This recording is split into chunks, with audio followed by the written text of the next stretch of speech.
Chers amis, bonjour et bienvenue dans cette petite vidéo dans laquelle on va parler des arnaques dans l'import-export, les arnaques de la part des fournisseurs, de la part des grossistes aussi, maintenant beaucoup sont en Chine.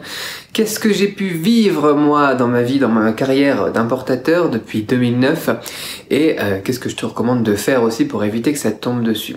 Donc déjà la première chose à dire, c'est que c'est normal d'avoir peur des arnaques, c'est normal parce que les arnaques existent et moi j'ai pu vivre justement quelques situations, on a pu bien s'en sortir et justement c'est grâce à ce que je vais t'expliquer juste après. Mais bon, petit point sur les différents types d'arnaques, j'en ai recensé 3 majeurs dans ce que j'ai vu.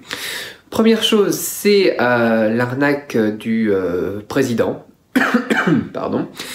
Deuxième chose, c'est l'arnaque du vol de déposit. Et la troisième chose, c'est tout simplement quand tu tombes sur un fournisseur qui te fait de la merde. Et excuse-moi le terme, mais l'idée c'est vraiment ça, t'es sur un fournisseur qui est pas fiable, qui te fait quelque chose vraiment de piètre qualité. Donc la commande est livrée, mais toi t'es foutu. Voilà, donc l'idée c'est ça. Alors on va voir les 3 trucs dans l'ordre. Donc l'arnaque au président, c'est la plus rigolote je trouve et qui est vraiment très révélatrice justement de comment est-ce que toi tu gères ton business. L'arnaque au président c'est quoi? Eh bien c'est quand ta comptabilité reçoit un mail de ta part. Toi tu es le président de ta société, tu vois, tu es le CEO, tu es la personne qui gère la société, le PDG ou le CEO quoi. Comment est-ce qu'on appelle ça en français? Je sais pas quoi. Et donc voilà, t'es le chef de l'entreprise quoi, c'est toi qui donne les ordres normalement, qui ordonne les virements, etc. Et en fait, ta comptabilité, elle reçoit un email de ta part en disant « Tiens, il faudrait faire un virement à cet endroit-là ». Ou elle reçoit un email de ta part en disant « Les coordonnées du fournisseur, les coordonnées bancaires du fournisseur ont changé. Maintenant, il faut envoyer l'argent de la commande à cette adresse-là ».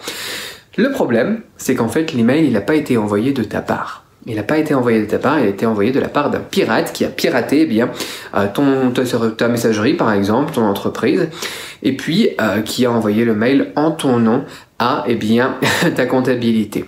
Et voilà, ce qui se passe généralement, c'est que ta comptabilité, elle fait le virement. Et après, on se dit, oups, le fournisseur, il nous dit qu'il n'a pas été payé, pourtant on a envoyé 50 000 €. Qu'est-ce qui s'est passé? Et tu l'as dans l'os.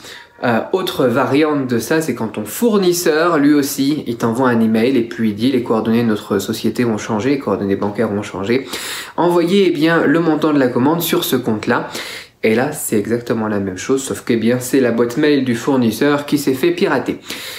Et voilà, c'est compliqué, c'est très compliqué. Il y a une manière de résoudre ce problème et d'éviter ce genre d'arnaque qui est très fréquente dans les boîtes d'import-export.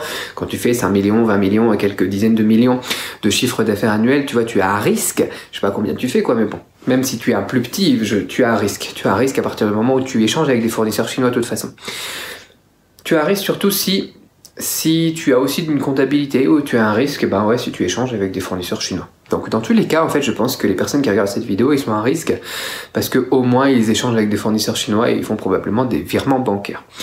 Qu'est-ce qu'il faut faire pour éviter ça? Eh bien, tout simplement, mettre en place un process. Parce que c'est bien d'avoir peur de ça et puis de se dire ok, je vais pas faire de l'import-export, c'est trop risqué, on peut perdre des dizaines, des centaines de milliers d'euros d'un coup. Il faut tout simplement se dire ok, cette arnaque existe, j'en suis conscient maintenant, qu'est-ce que je peux mettre en place comme process pour éviter que ça me tombe dessus? Et à chaque fois que tu as un fournisseur qui change de coordonnées bancaires ou que ta comptabilité reçoit des nouvelles coordonnées bancaires de ta part, paf, un coup de téléphone pour confirmer que ça vient bien de cette personne-là, pour confirmer tout simplement une double confirmation, quoi, comme tu as la double authentification par email, pour être sûr que c'est bien toi.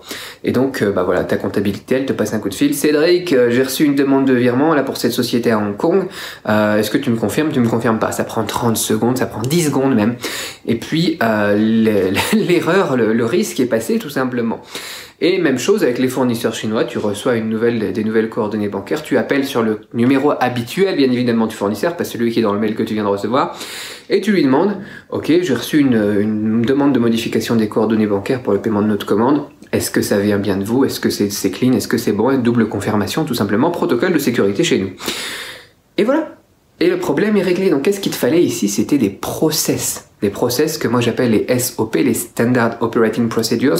C'est-à-dire qu'à chaque fois que tu rencontres cette situation-là, tu fais ça. À chaque fois que tu vas aller chercher un fournisseur, tu fais ça. Je t'ai mis toute la checklist aussi pour checker les fournisseurs fiables là dans la description de cette vidéo. À chaque fois que tu vas contacter la comptabilité d'une entreprise, tu fais ça, tu suis la liste, tu respectes les étapes et puis c'est tout. Voilà. Donc deuxième cas de figure dont j'avais parlé, c'était le vol du deposit. Et en fait, ça va aussi avec la fiabilité des fournisseurs, quoi. C'est si t'as pas un process pour sélectionner des fournisseurs de qualité, eh bien, tu prends le risque soit de tomber sur un arnaqueur qui veut juste te voler ton deposit une fois que tu as vendu, donc tu as passé la commande, tu payes les 30% d'acompte, bah, il s'en va avec ça, il se contente de ça, c'est très bien pour lui, il passe donc au Gugus suivant et puis il va arnaquer le suivant. Voilà, même chose, même logique, il faut avoir un process pour vérifier la fiabilité des fournisseurs. Vérifier l'entreprise, est-ce qu'elle existe, est-ce qu'elle n'existe pas. Vérifier le truc sur Alibaba par exemple, sa fiche, à quoi il faut faire attention. Vérifier son expérience, ça fait combien de temps qu'il est là, est-ce qu'il est Gold Supplier ou pas, et s'il est Gold Supplier c'est pas suffisant seulement, etc. etc. Et là, bien évidemment, tu as beaucoup moins de risques de tomber sur quelqu'un qui va juste partir comme ça avec ton deposit parce que tu es chez quelqu'un qui a fait vérifier tout simplement ses papiers, fait vérifier son identité, qui a reçu des entreprises d'audit sur place, etc. Donc tu casses le risque et encore une fois, il n'y a plus raison d'avoir peur. Parce que c'est un gros problème quand tu as peur de l'arnaque, bah tu fais plus rien, tu fais du surplace, tu bouges, la peur elle nous fige, la peur elle nous paralyse.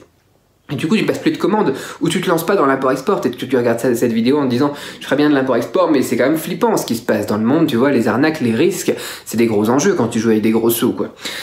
Et donc, si tu as un process, encore une fois, si tu as toute une logique pour sélectionner tes fournisseurs, comme le truc que je t'ai préparé dans la vidéo, c'est dans la description de cette vidéo, bah, il n'y a plus de raison d'avoir peur. Et là, tu peux avancer en toute confiance. Alors, il faut toujours rester sur ses gardes, c'est quelque chose que j'évoque aussi et je t'explique pourquoi, mais voilà. Au moins tu peux avancer, quoi. Tu peux faire du business, sinon tu fais rien, quoi. Si t'as peur de tout, de toute façon tu fais plus rien, quoi. Et dernière chose, c'était la problématique des fournisseurs que tu as mal sélectionnés. Et là j'ai envie de dire en quelque sorte c'est un petit peu de ta faute. Eux ils en profitent, après tout t'as passé commande chez eux, peut-être que c'est un trader qui va faire sous-traiter dans une autre usine, mais voilà quoi, tu l'as sélectionné lui, donc voilà, c'est un petit peu de ta faute. Et là encore une fois, la meilleure chose à faire pour éviter ce genre de problématique, qui n'est pas vraiment une arnaque du coup, c'est tout simplement d'avoir un process pour sélectionner tes fournisseurs. C'est la même raison, la même problématique que pour l'arnaque au vol du deposit. Voilà, j'avais envie de te parler de tout ça, mon expérience donc au fil des années, ce que j'ai pu rencontrer comme problématique, ce que j'ai pu voir. J'ai essayé d'aider des clients à récupérer leur deposit, j'ai essayé d'aider des clients qui avaient des commandes bloquées en me rendant moi-même sur place en Chine, en allant voir les usines, etc.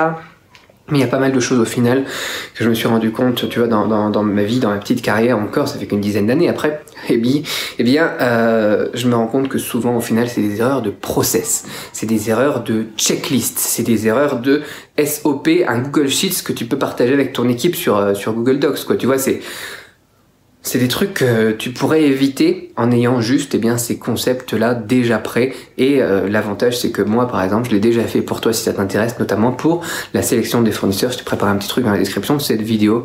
Je te laisse regarder ça. N'aie plus peur, lance-toi parce qu'il y a vraiment des choses à faire. Allez, à très vite pour une autre vidéo, bébé.